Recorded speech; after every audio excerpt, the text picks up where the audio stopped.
notamment, on ne pouvait pas commencer cette journée sans se rendre à Perpignan, puisque au sein de la région Occitanie, eh bien, il y a un studio connecté. Ce studio, il est sur vos terres. Laurent Gauz, bonjour. Oui, bonjour Marie-Lionel et bonjour Denis Thuriot. Alors, bonjour. Laurent, on est ravi évidemment de vous accueillir. Vous êtes un des fondateurs du village francophone. Vous avez voulu très très vite, alors à la fois pour votre territoire, mais aussi pour votre région et pour votre euro-région, être présent sur dès sa création et donner une couleur très forte sur cette dynamique. Alors aujourd'hui, vous êtes encore vous avez innové, puisque pour toute la région Occitanie, le cœur du village francophone est sur vos terres. Qu'est-ce qui se passe très concrètement pendant ces 3 jours de village francophone à Perpignan?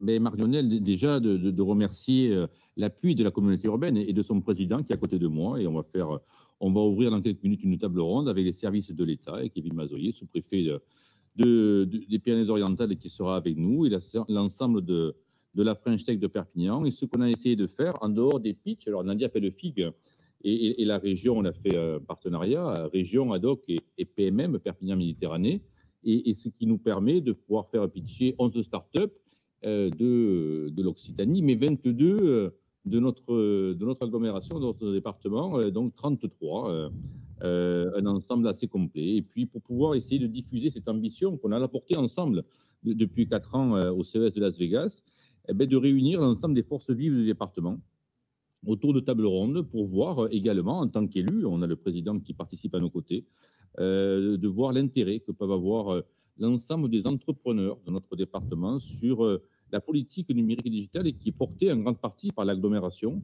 et de voir comment accélérer, je le souhaite bien sûr, impulser, dynamiser l'ensemble de l'économie locale présente sur notre territoire, et aussi de voir comment ensemble on peut, comme on le faisait les années précédentes, avec tous les élus présents au French Village à Las Vegas, comment permettre ce développement dans ce corridor méditerranéen sur lequel Perpignan est un peu le centre d'autant plus aujourd'hui de cette grande région.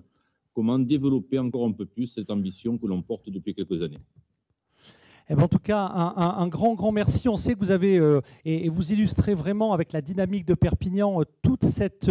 Vraiment cet événement multilocaux où on voit, on a parlé de l'apéro Québec hier, on aurait pu parler ce matin à Bordeaux, et bien là c'est la session de qualification. À l'heure où on parle, il y a le collectif RH qui a mis en place une journée, et je salue Anne Cloteau. Enfin, effectivement, toutes ces régions qui développent sur leur ADN, sur leur force territoriale, eh bien, des événements qui sont très spécifiques. Et je sais, Laurent, qu'en matière de création d'événements, de développement économique, à Perpignan-les Créatifs, on se retrouvera demain, on parlera peut-être d'un train. Rendez-vous demain pour ce train qui, lui, ne crée pas des ponts. Et on parlera de l'ensemble des potentialités. Je pense, Marie-Lionel, et Denis ne va pas me contredire, cette ambition, on la porte sur les territoires. C'est ce qui est important aujourd'hui, c'est de faire voir que, bien sûr, on est français, on est en France, et Paris doit faire rayonner l'ensemble de notre pays, mais l'ensemble des territoires ont des compétences, des capacités et des acteurs, parce que je pense, en tant qu'élu consulaire et de l'agglomération, si on n'avait pas les acteurs, si on n'avait pas les écoles, si on n'avait pas les chefs d'entreprise, et je vois Emmanuel Stern et Nicolas Gus à côté de moi, on aurait bien la volonté du monde pour pouvoir faire des choses, on n'aurait rien fait. Donc vraiment, c'est de louer la conscience des élus politiques qui ont investi dans cette branche, mais surtout le dynamisme de l'ensemble des acteurs qui nous entourent et qui nous permettent d'aller toujours plus loin. Un grand merci. Merci.